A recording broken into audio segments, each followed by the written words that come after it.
So this afternoon, welcome to this panel. This afternoon, I get everybody in, get to their seats, please. There's a lot going on in the world of sports. A lot of stuff going on that fits the theme and the very purpose of putting together an event like Black Men Excel. As all of you know, or should know, or have some awareness of, that sports in North America is a $73 billion industry. You're seeing more and more athletes call the shots like you have never seen before in professional sports. You're seeing the response of agencies like the NCAA, the different leagues, doing things like you've never seen before. Social justice, things that had never been discussed before. Both Greg and I, when we were at ESPN, there were times where social justice and bringing up these kind of things just was not part of the vernacular. But nowadays, it's required because of the level of the players that are, coming up and saying, "Look, this must happen." This is an important topic, and today we're blessed not only to be able to discuss a topic on a forum like this, but we have great folks with us that have been involved in not only playing the sports at the highest possible level in the NFL and the NBA, but also people who have worked in different things, from coaching, from analysis, to all different types of foundation work, everything that relates to the power and the full reach of sports. To my left immediately is Darius Butler, who is the CEO of Butler Estates, a former NFL professional player and currently a philanthropist. Let's welcome him. To his left is Greg Anfernee, a television analyst on NBA TV, Turner Sports, a former professional basketball player with our New York Knicks and a number of other different places, and a member of the championship winning, I believe, 1990, UNLV, UNLV. We'll leave it at that. Matter of fact, if you want to get into some of the problems we're having, UNLV calls a lot. On the end, we have Mr. Anfernee Hardaway, who currently is the head coach of the Memphis Tigers, and just former basketball players had a full grip of it, but he really did his thing all the way up, every single level. Welcome, all of you.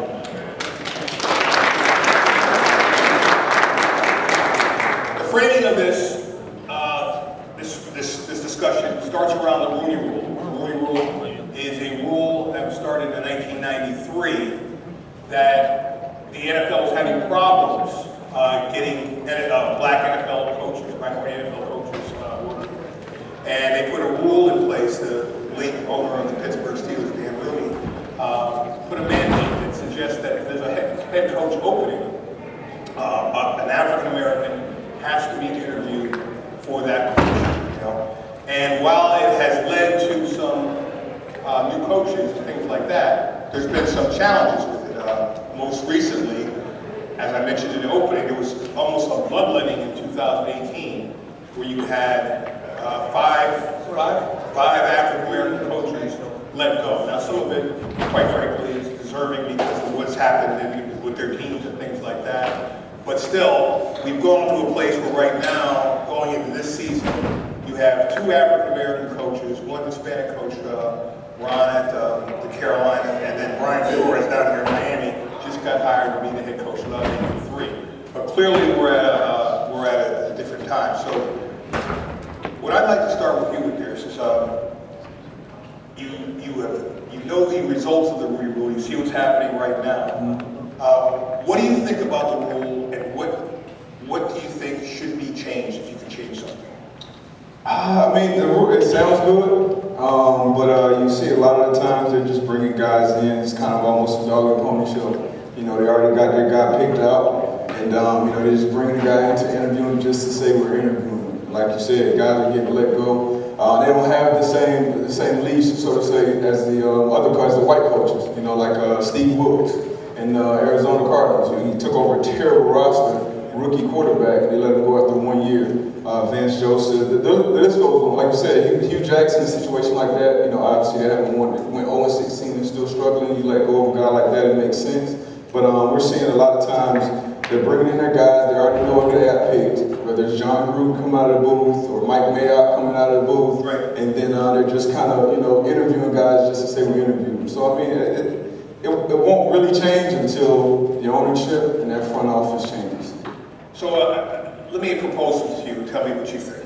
If the rule was changed or mandated to be changed, where the Rooney rule says if you do not hire an African American as head coach, you must hire them at your next offensive coordinator or defensive coordinator opening. Do you think that could help?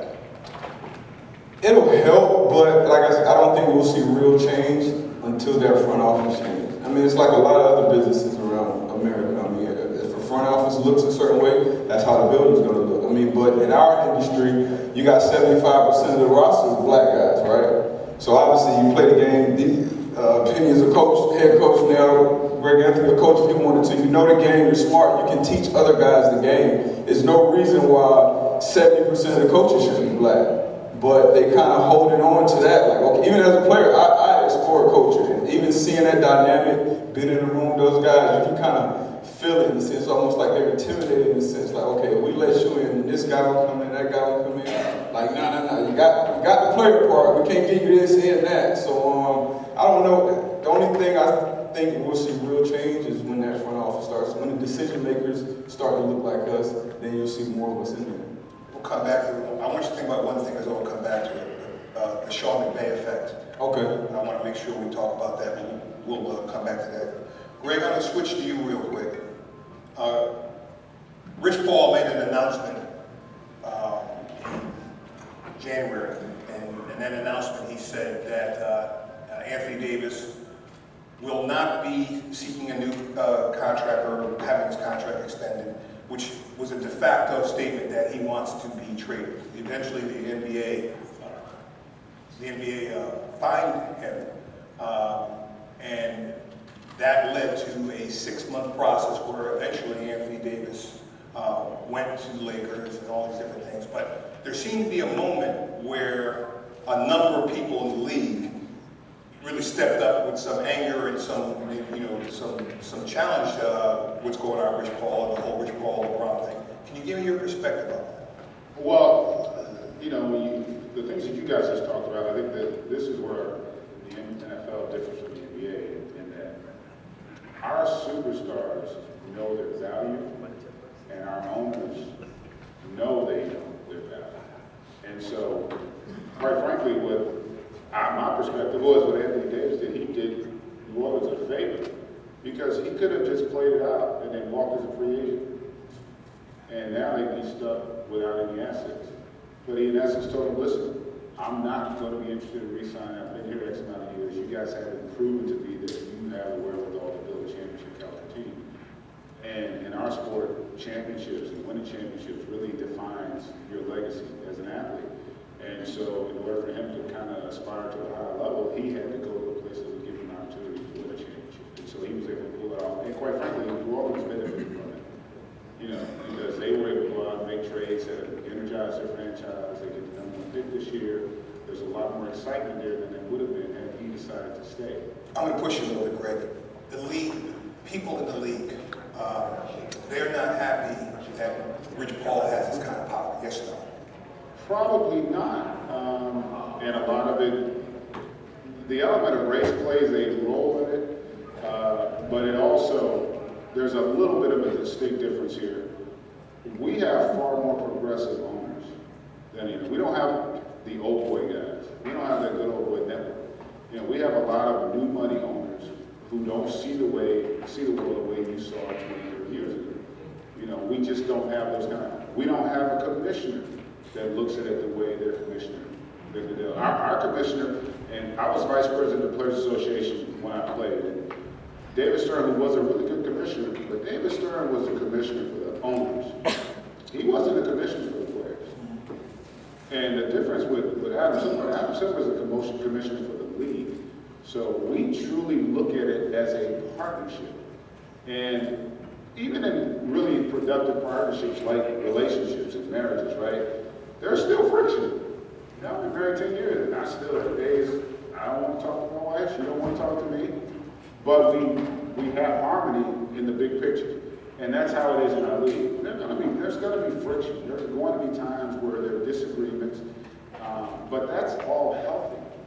And that's okay, because there is a real level of respect that's mutual on both sides. So that's just a part of business. But ultimately, like, and you talked about this with the ownership, that is true, but the biggest difference between our league now, though, is when we play, and you're seeing it in the NFL now. This is how the NBA was 20 years ago. Think about the Colin Kaepernick situation, right? Colin Kaepernick comes out and makes a bold statement, you know, and he wants to be a voice for minorities.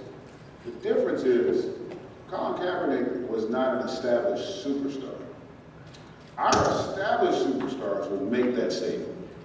They are willing to, they have enough courage to go out and make bold statements and address, you know, inequalities, racism, things of that nature. Whereas when I played, our stars wouldn't do that. They would not touch anything that was remotely violent because they were afraid it would affect their brand. So they wanted to be straight line and not take sides. And that's where our league, that's again speaking to the value and the understanding our players have. They understand their work. LeBron James knows his powers. Steph Curry, they know their power. You know, and the owners and all the sponsors know they know. So that gives us tremendous leverage and voice. And again, a lot of statements and a lot of things that they will push forward aren't always popular, but they have gotten to a point where they're comfortable, they're willing. You know, you talk about, like, you haven't had the type of impact socially in sports like this since the 60s. You have to go back to the 60s when you had guys like, you know, Ali and Bill Russell, and you had those athletes that were willing to risk it all, Jim Brown, because it was bigger than them. And from a basketball standpoint, that's how our guys are today. You know, and our league is okay with it. Right. And again, that's because our owners get it. The world is evolving. You know, we are far more educated as a people, and there are more people who aren't of color who can understand and see where we're coming from and are willing to give us the opportunity to at least be heard. Not everybody, that's never going to be the case, but there are far more people that are willing to listen and accept the fact that there have been atrocities, and there is an element of unfairness, even in sports, an area where 70% in the NFL, probably 70, 75% in the NBA. When I played, it was probably 85%. Right. So that's growth, and I think at some point the NFL is going to start to move in that direction as their ownership turns over. But that unfortunately does take time. It does. Anfernee, one of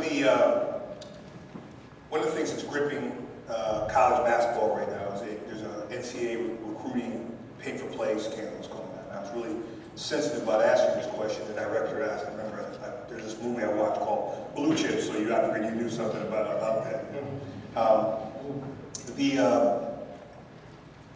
A lot of black men, assistant coaches, you know, have been caught up in this. One of the things I noticed in your background, you know, aside from just coming, doing all the things you've done in the NBA, you went and you worked hard as a high school assistant coach. Then you went on to become a high school head coach, and for several years. Then you went on to go to the University of Memphis. Talk to me about the process, and then give me the backdrop on what you think this scandal is going to do for black male coaches especially. Well, obviously, you know, it was not a good look for the black coaches, the assistant coaches that all had to take the fall for what happened in college basketball with all the robberies, the payments, things of that nature. But it just seems as if people are being blinded to the fact that that assistant coach can't do anything without the head coach's knowledge. And what happens is the head coach understands that he probably tells that coach if something happens and we pay a kid or something happens in that fashion and you get caught, my hands are off. It's not going to be any coaches that are going to take the fall for that guy. And that's the unfortunate part of the job, that for that black coach to feed his family, he probably has to put himself in danger in that fashion to do that, to go and pay a kid when he knows that that's not right. And if he does get caught, then it's probably going to fall back on him, although what's happening with the cases now. With all of these black assistant coaches, Chuck Person, all those guys, Tony Bland from USC, they were facing jail time because of something they were sent out to do. And it wasn't just them. I mean, you can't tell me understanding the game that those coaches didn't know anything about it. So for me, it's just it's sad because when you think about jobs in the NCAA level, that's pretty much the job that's handed to the African American male. More assistant coaches, definitely around the country than head coaches, but they just had to do what they had to do, and you put yourself in danger. But I think it's unfortunate because I'm sure they really don't want to do that, but unfortunately the job just entails that. Hopefully I answered what you're. No, you did. I'm going to follow up on it because the thing that I was trying to get Greg to, which I'll get into, Rich Paul does his thing. The NCAA comes up with a rule that says if you're going to be an agent, if you're going to represent players, people coming out of college, you have to have a college degree and on down the line. They ended up rescinding it, but the message, the voice was loud and clear.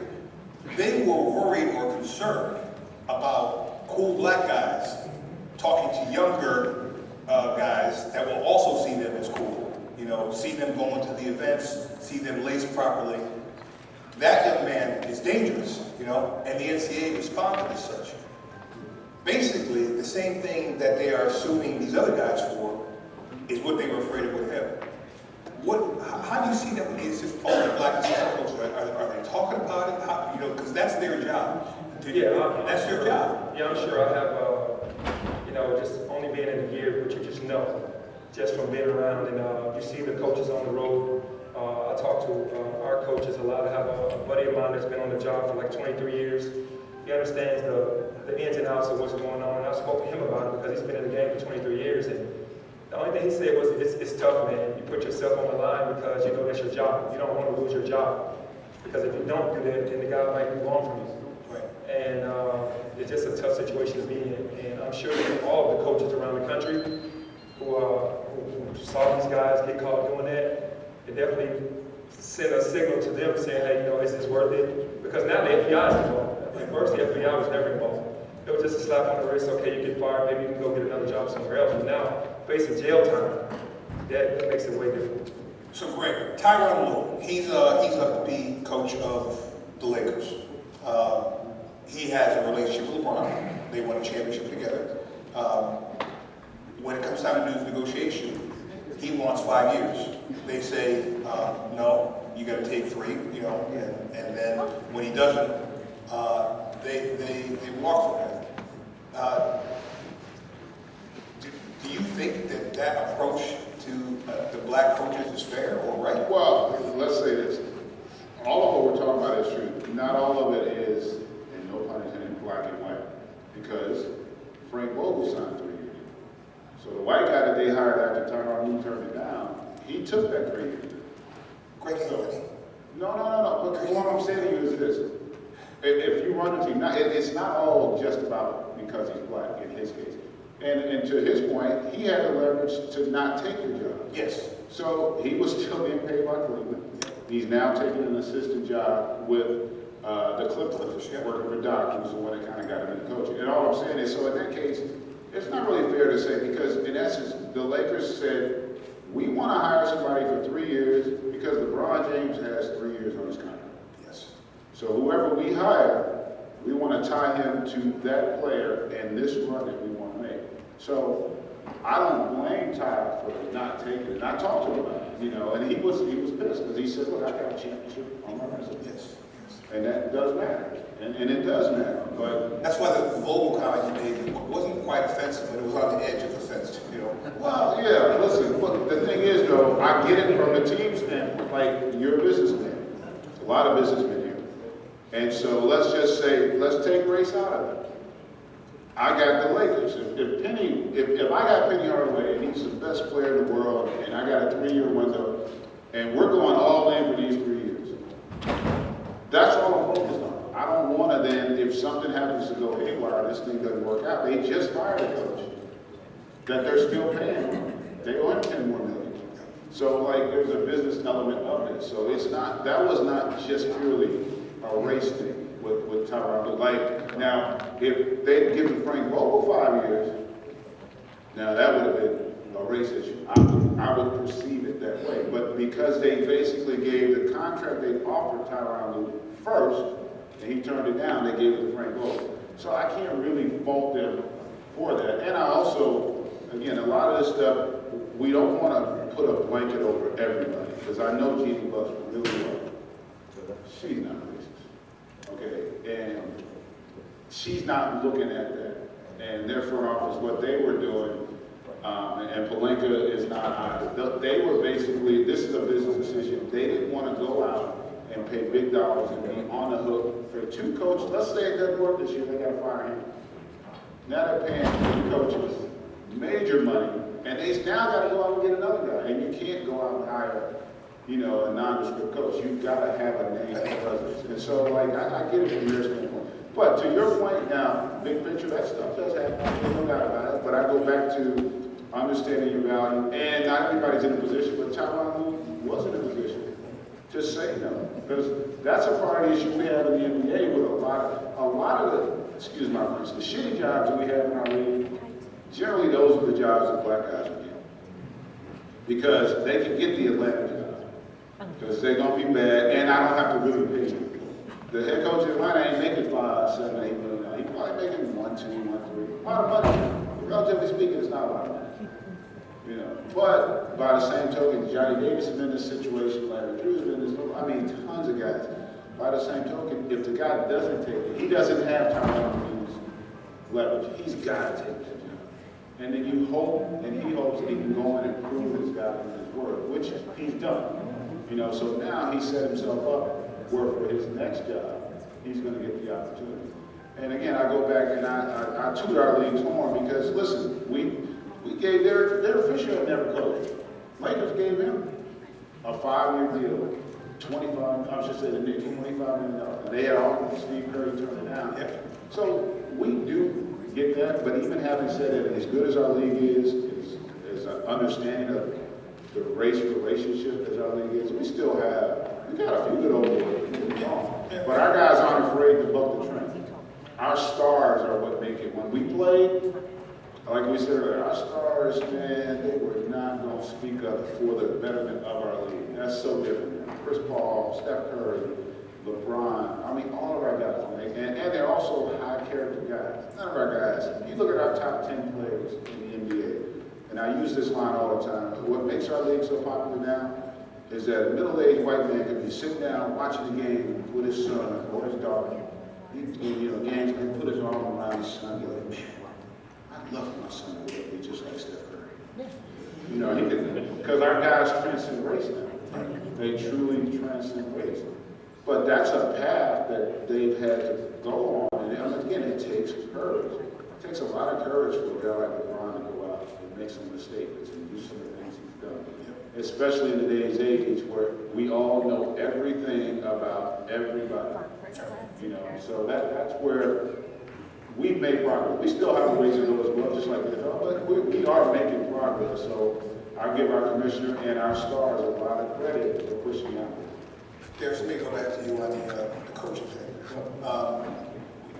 Gave you a heads up, talk about Sean McVay. And then Sean McVay led to a number of, the quarterback coach went up to Green Bay and your school. Yeah, you've seen a number of things that go on like that.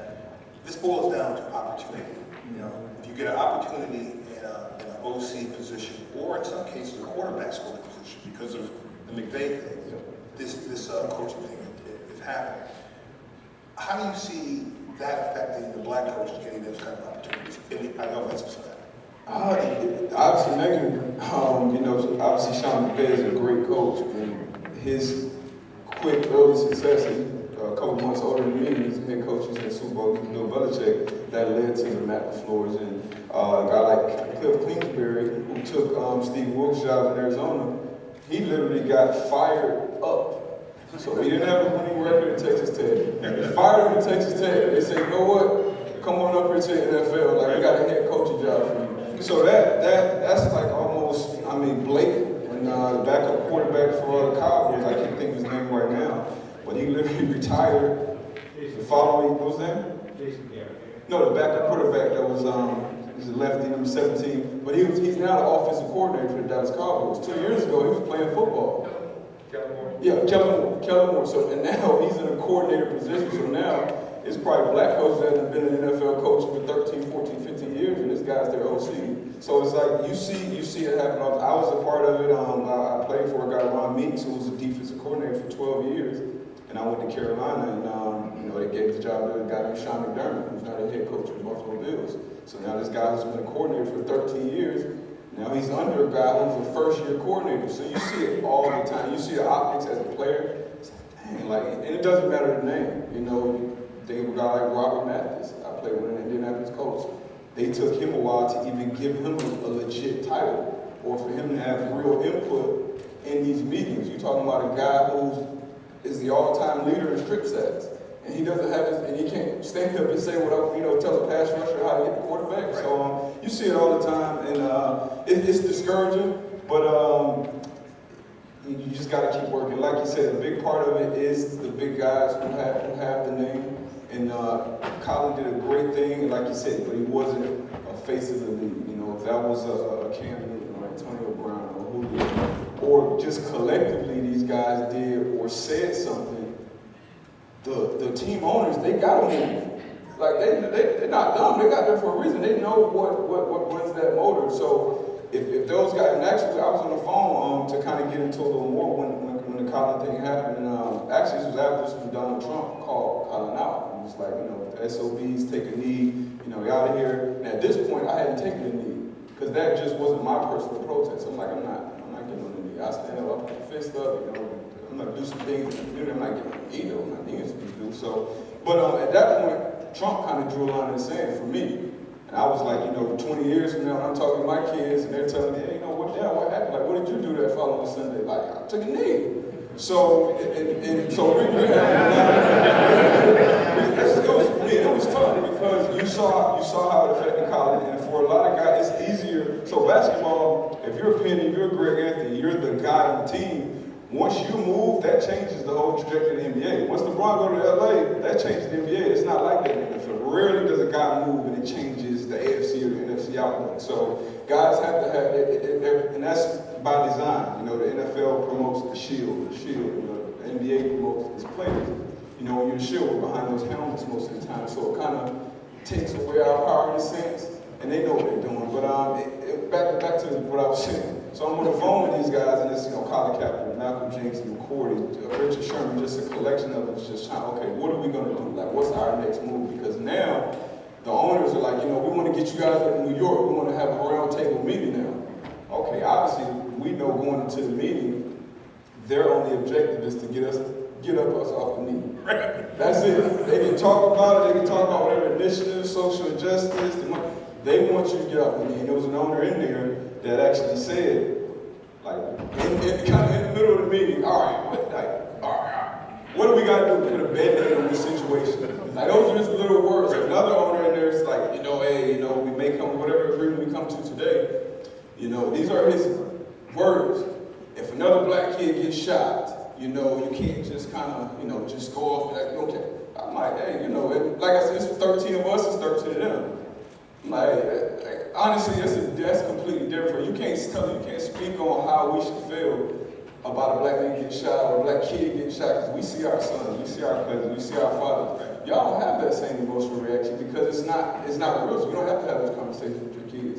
So you can't step up and tell us how to react or how not to, don't get back on the knee, basically. So it's tough when they try to flex their powers, but until the guys actually collectively come together and say, hey, this is what we're doing, this is what we're saying, and don't let them kind of divide us, that's when you'll see the real, when we become kind of, instead of giants, we become titans, and we start really moving some mountains. So one of the things you mentioned about kneeling and things like that, and Greg talked about commissions, you talked about Stern especially. One of the things the NBA did was, one of the NBA agreements when you become a player, you have to stand at attention when the national anthems play. That's the rule if you're going to play in the league. You know, I think the issue came up with Underwood and some of the things there. And even though protests can happen, you can stand in the prayer position, but you cannot take knees or do anything else like that. This is before the Kaepernick thing happened. So the league, as great as the Shield is, they were not prepared for that. They did not have that little wrinkle in the situation. I didn't want to take the conversation back, Greg, to management. We're here about how do you get people of color, black men, jobs in sports? How do you get this opportunity to work in sports? So I go back to things we're seeing with Rich Paul, because let me take it all the way back. Remember when Ricky Williams played for University of Texas? Ricky Williams went on to sign a deal with Master P. Master P was an awesome rap cat, awesome rap entrepreneur, did his thing. He signed him to a $68 million deal, which at the time was one of the biggest deals in the NFL when he signed with New Orleans. It's also held up as a boogeyman to almost all black athletes, that this is what happens when you go work with a black guy. Because while that deal was very high in terms of the number, it was one of the worst professional sports deals ever signed. You know, it was laden with incentives and things that they won't hit. The reason why I bring that point up is because that has been used for years. So when players are in the position to go ahead and say, I'm going to pay someone to work with, they often don't go with black people. The league, the NBA, has been better about getting black folks involved. And a lot of times that leads to league front office positions and leads to other positions if you have that kind of background. Yeah, no doubt about it. The irony of it is the way our sports are run is not dissimilar to the way that all businesses and all scenarios where one is trying to aspire and achieve play out. And by that I mean, ultimately, man, it's about networking. It's really about networking. Like, that's the thing, like, it's funny, and I've talked with LeBron about this a lot. Like, LeBron has one of the most unique stories because the three guys that are basically his inner circle, so basically they all went to school together or grew up together. They all graduated from college, those three guys. And then he basically leveraged them into positions where they could, in essence, learn the business. And then they went out and were able to form their own companies. Now, that's like one of the most amazing stories, and nobody talks about that. Like what he was able, he basically created in Maverick Carter, one of the more powerful businessmen, African-American businessmen vis-a-vis sports. Rich Paul is one of the most powerful agents. Now, what Rich Paul did, he went and worked for CAA, one of the most powerful agencies in America. He learned the business. It ain't rocket science. It really isn't rocket science. Like the thing about NBA contract, like our contract, you don't even need an agent to do your rookie deal. Your rookie deal is scaled. You're gonna make X, period, end of story. And our union will do your deal for you pro bono. So you don't even have to pay to get your deal done. You literally don't have to spend a nickel. And our guys, again, it goes back to education. Our guys know that. So they can leverage that when they go out and do a deal with an agent. And so now what the agencies have done, like all businesses, they've evolved, right? So now they say, okay, well, we're not going to make the money per se off the contracts. The marketing avenue is where we can then try to offset what we lose, because they would be able to get, say, 4%. Now, 4%, you get a $150, $200 million contract, that's a significant amount of money, you know. But a smarter, like a guy like LeBron, like let's say if Rich Paul's in it, he's probably paying Rich Paul 1% of his contract. Maybe he's paying him 5% of his deals. And so, again, that's a significant amount. If you're making $100 million a year, if I'm getting 5% a year, I'm doing okay. And if I can get 3 to 5 other guys, even if they're getting half of that, I've created a nice little conglomerate. And so ultimately though, our guys do have a sense of that. Our guys talk, like when we play, our basketball players, we didn't really associate with one another. We saw you at the game, unless we played together or whatever, we didn't talk. All these guys, they all know each other. They all talk religiously. They stay contacted through social media. I get the good fortune of seeing, I have a young son who plays, he's gonna play in college this year, and I've seen his whole journey and how all these top kids, they all know each other. They've known each other since 5th, 6th grade. We used to talk about, when I was coming out of high school, I was the best point guard on the West Coast. If the best point guard on the East Coast had walked in the gym, I would not know who he was. I would have not ever seen him play or played against. Remember we used to have, remember Street Smith? You get little pictures, black and white, of who the guy was in the magazine. You didn't know who the hell this dude was. Right? Like you had no idea. You never played against these guys.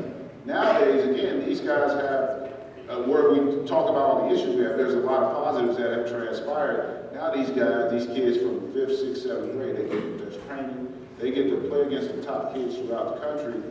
And so those relationships get developed. And those relationships are what allow our sport to really prosper. Because again, those guys leverage their weight, their talent, and their power. And they forced our league. Now, we have a commissioner who's willing to go that route, but he kind of had to go that route. Right. You know, okay, so, but he can take credit for it, but he didn't have a choice. And so that's what we do. We do a good job with our guys. We have a lot of assistants. Again, but our sport, we've been where the NFL was.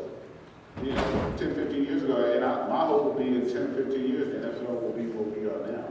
Because it comes down to the start. Like when Kaepernick came out, did Tom Brady go out of his way to help Colin Kaepernick? Did Aaron Rodgers? Did their top stars? No. You know, they might make a comment in passing, but they didn't come to the forefront to put pressure on the people in power to really address that issue. It wasn't until the public pressure got so high that the NFL felt like they had to do something. Go ahead. I was going to speak on what you're talking about with agents and not being the thing to do with signing with black agents. I signed with black agents in college.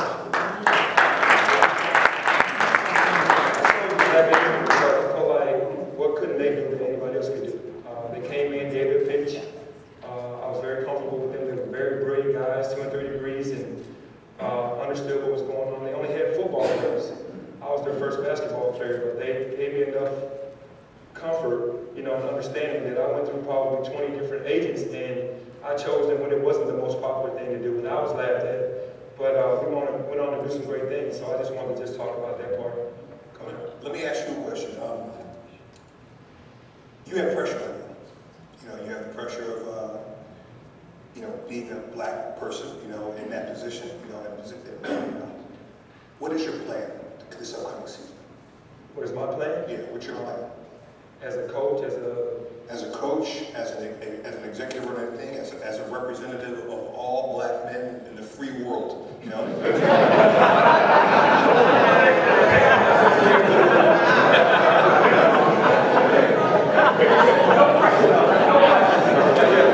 One thing I know I'm not going to be able to do is I'm going to be black. I know that. But honestly, I feel like I have pride in what Mr. LeBron was talking about last night, and being black and being for our people. I don't shy away from that. I think I do some things in our town and around the country that shows that I'm, where I give money back to HBCU still. I do a game with the HBCU in Memphis as a historical black college that I just chose to give them that money and to play that game. I've also been a part of a board who now is reaching back to get all of the black males in high school. We're protecting the black male, going around and trying to kind of put a net around the black males in the city of Memphis. So my thing is, I know I have to coach, I know I have a job to do at the college, but I also have to the young black men that are looking at me, that want to aspire to be me, know that I'm not afraid to be black, I'm not afraid to do for black people, I'm not afraid to understand what's going on and then have an opinion about it. And to me, I'm just going to be me. That's who I've always been. And I've really never shied away from that because I do know my power. I do understand who I am. And God put me in a great position to just show, you can be brave, you can be smart, you can be all of those things and still live life, the right way without having to worry about anything else. And I feel like I'm going to be me, and that's just by doing what's right by not only my team, my school, but by my race as well. I'm not going to embarrass my race.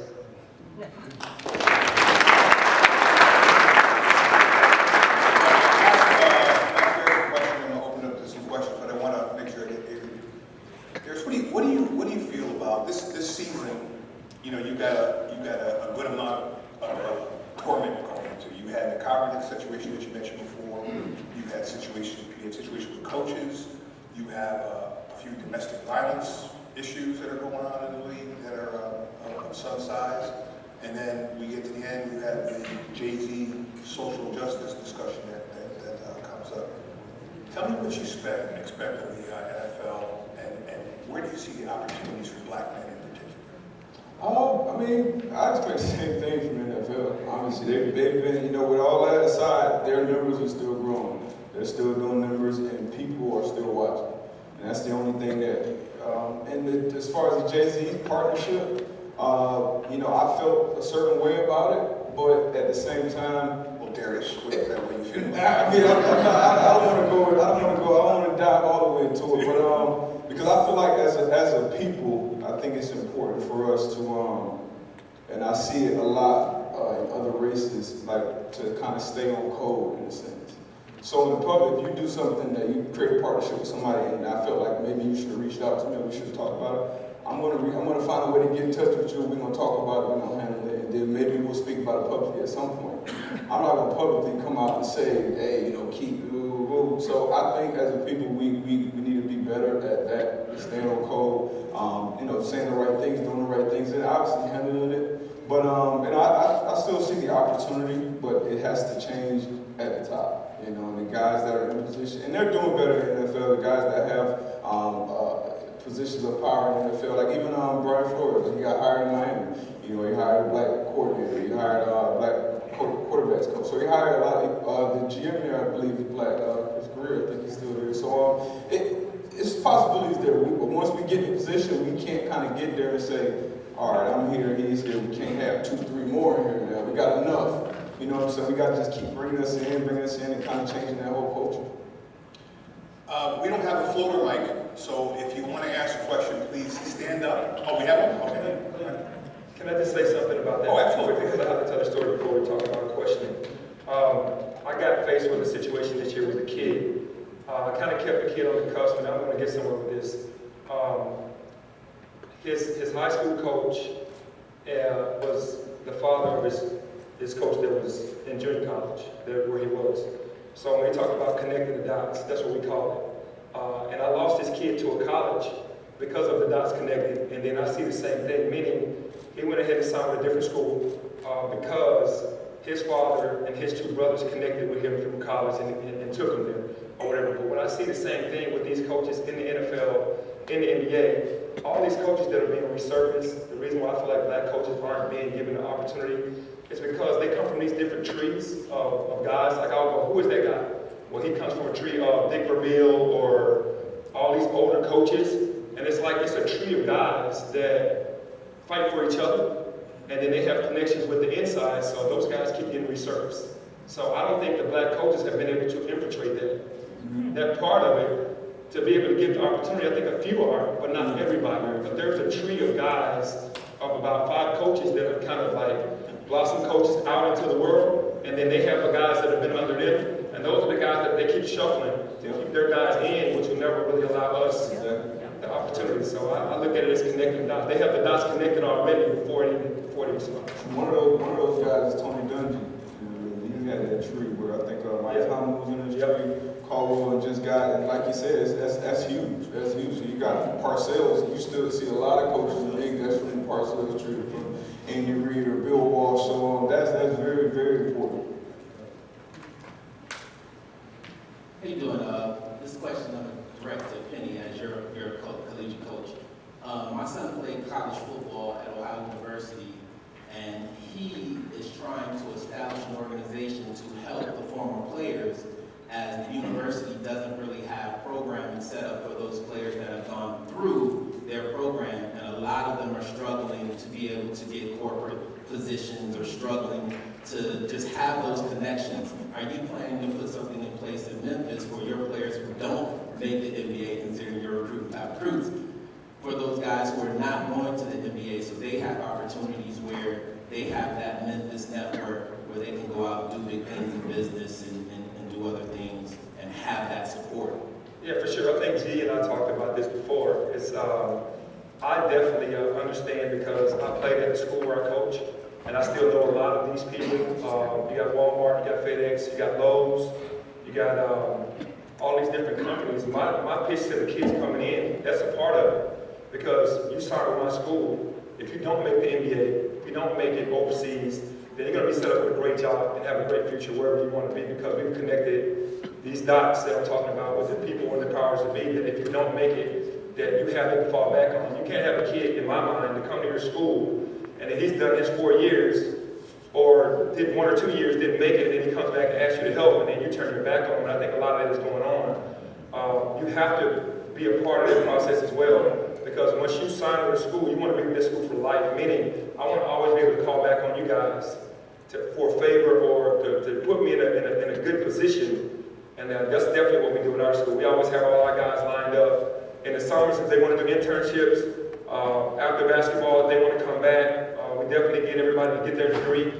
However, we need to help them get that part. But obviously, yeah, we want to help them after basketball so they're not struggling in an area like, hey man, I don't have a job, I don't have money, and you won't see these guys that's out here just doing crazy stuff, because after that, they go to the streets, they go back to the streets or go to the streets. Next. Oh, sorry. Yeah, go. So I had a question for Darius. I heard your comment about the boardroom and the owners or majority white. So when they say you can't react this way to a black man getting shot, I think that raises a good point. So I work for PGA, and we've also realized that our boardrooms aren't the most diverse. We finally got a couple of women in there, but it's mostly older white men. That being said, since we've realized that, we have opportunities, entry pathways into the golf industry. We have a collegiate championship every year that HBCUs participate in. And under that platform, it's under a platform called PJ Works with four other programs that provide entry pathways into the golf industry. The problem is we have a hard time getting the word out there in an industry where it's not like the NBA or the NFL, where your top players are mostly black men. Outside of Tiger Woods and Harold Varner, most people don't know, you don't have to play golf to work in the golf industry. I guess my question is, how do you let young black men and women know about these opportunities? What do you think are good ideas to tell them, hey, there's this opportunity in the golf industry or even other sports entities about those entry pathways? How do you let them know about that? I think it's tough for us. I know me personally growing up, I probably didn't know one person who golfed. So I never even saw that as, a future, or, a lot of these, kids in other communities, they see their dads golfing or they're part of a country club, and that's where you guys know a lot of deals are made. It's where a lot of networking happens. And now I literally started playing golf with my younger brother this year, and I'm 33, and I played 9 years in the league. So it's tough. It's one of those sports that it's going to take a lot of time and a lot of money to get into, and a lot of these kids don't have those necessary opportunities. What I would say is once they get to a Memphis or a collegiate level, now at that point, when you have these career nights, you come in and you have these internships, that's when you say, hey, look, how do I learn? Where should I start about playing golf? Now you're in college, you got a golf course somewhere, you got a golf team. Once they get to that level, once you get to that level, now you can kind of introduce that. Because I think that's very important. Even I've been playing just this summer, and I've had the opportunities. I started my MBA program earlier this year. And I literally just came from New York this morning, and one of our site visits was at Rockefeller Capital Management. And I'm talking to the guy, he's like, oh yeah, we're about to open an office down in Palm Beach. I'm like, okay, I live in Palm Beach. Oh yeah, let's connect. When you come down, give me a call, we're about to say, hey, you play golf? Oh man, I just started, man. I'm all right. Knowing I suck. I'm all right. I can get around the course. So, now when he comes down here next month, we're going to be going golf together. He'll see that I'm terrible. But we're going to talk, we're going to chop it up and hopefully work together to create that relationship. So it's definitely important. I think, but early on, it's kind of tough to introduce, 7 to 8 year olds when you're not really, they're not really seeing that. So it's not a realistic, opportunity for them. But I did see Steph Curry, what he did with Howard University, and I think we'll see some game. We'll probably get the next Tiger Woods out of Howard probably the next decade because of the seed that Steph Curry and hopefully some other players start playing.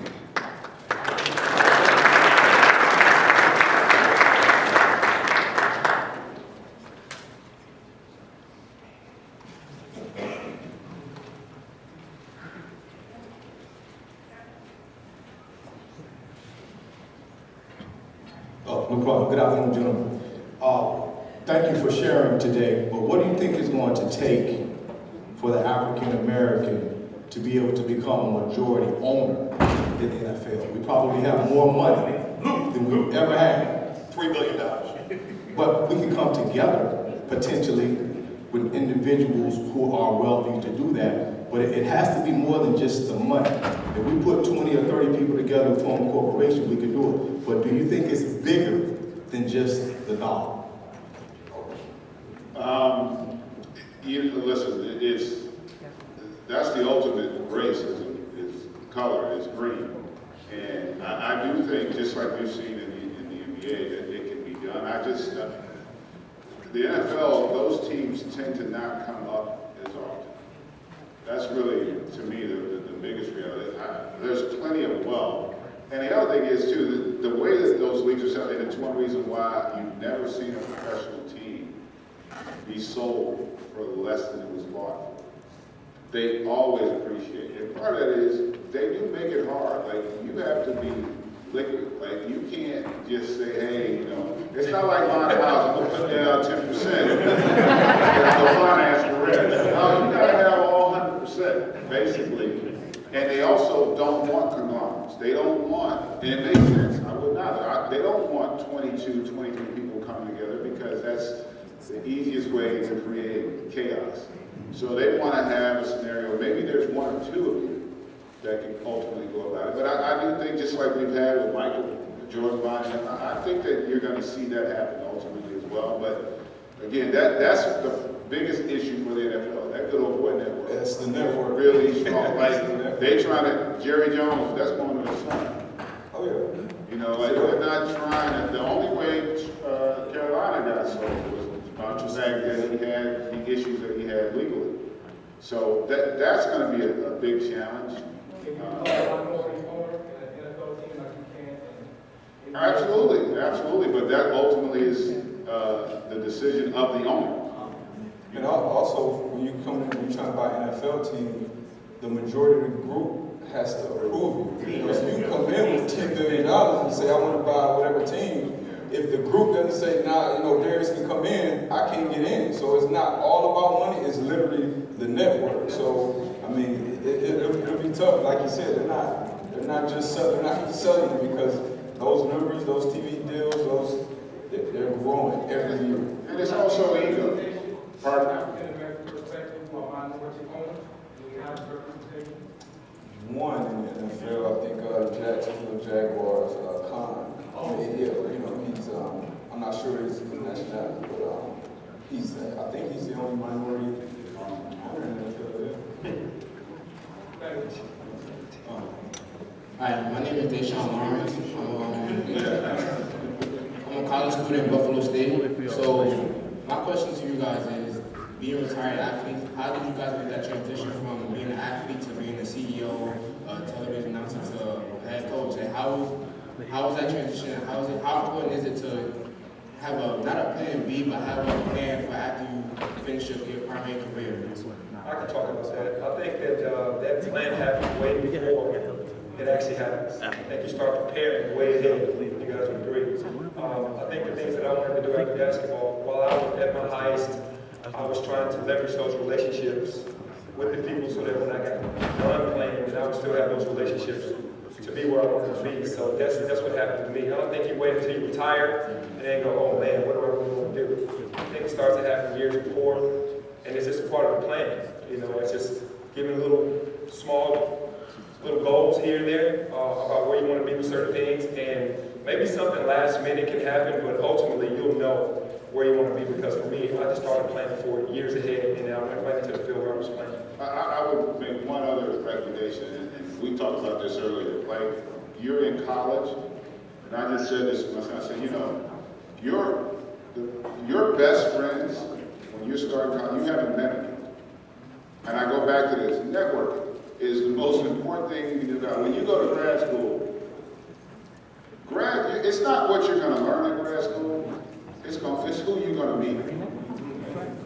I'm telling you, the most important thing that you can do is cultivate positive, productive relationships. Like, you got to be able to identify high character people, and see the ones who are going to be heading in the right direction and align yourself with them. That is by far, I've seen it happen to so many people, like they just make bad choices with who they affiliate themselves with because they want to just have a good time. You know, you can have a good time. You know, successful people have a good time. They really do. Like, and that's, I would implore you, really focus on that aspect of your experience in college in terms of those relationships. Man, that stuff is so important. Everybody I know, every person that went to college, some of the best relationships they developed and cultivated while they were in school, whether it be business school, grad school, undergrad. Like, that's, to me, that is your foundation for success, first and foremost. Because everybody who goes to college has got to learn. You got to finish school.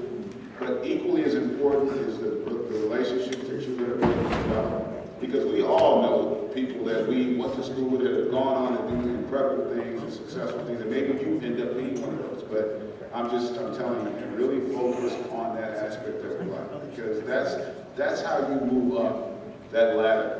That's why you went to college. We're about to wrap up, so I have time for one more question, and then thank you guys for being here with us. One more question.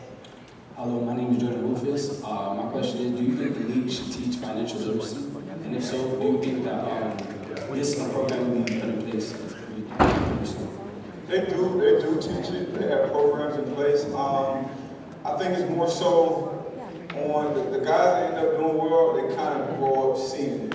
And it's important that, I know in our locker rooms, when I was playing, we didn't talk enough. The older guys didn't talk enough to the younger guys about managing money. Because once I have certain scars, once I've lost money in certain things or dealt with certain people, it's my responsibility to talk to that 22-year-old that just came in and, he's a fifth-round pick, he's buying a Maserati. Hey, bro,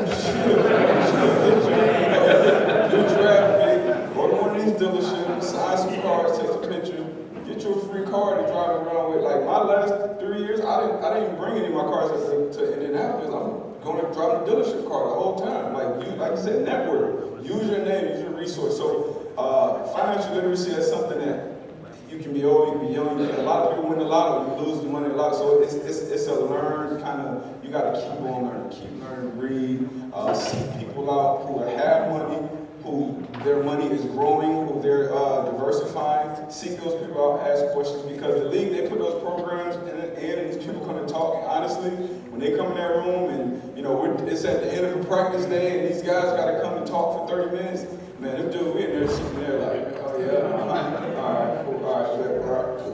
So, they can put the programs in, but it's really on us.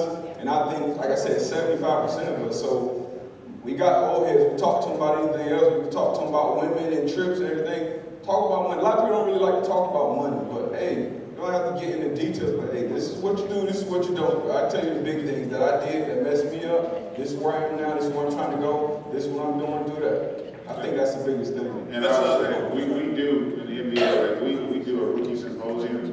It's mandatory. So all the guys that get drafted, they have to go. And it's like 3-4 days, and it is painful, but but it's mandatory. You have to do it, and we go over that stuff, and then they have recurring things yearly that they do it. But ultimately, to his point, man, it's the personal decisions that you make, the personal choices. And you know what? Even the most successful of us have also made investments that didn't turn out. Like, that stuff's going to happen too. Listen, the most successful people in the world have all failed and made bad investments. We're not going to eliminate that, but you don't want to do something that's detrimental to your future. And for the most part, look, we all see the horror stories, but I can guarantee you there are far more success stories I know in our league than there are guys that end up destitute and having lost everything. We got a lot. Penny's a perfect example of somebody who's done it the right way. We have a lot of guys like that, and they do share that knowledge. Let's thank these guys for being here.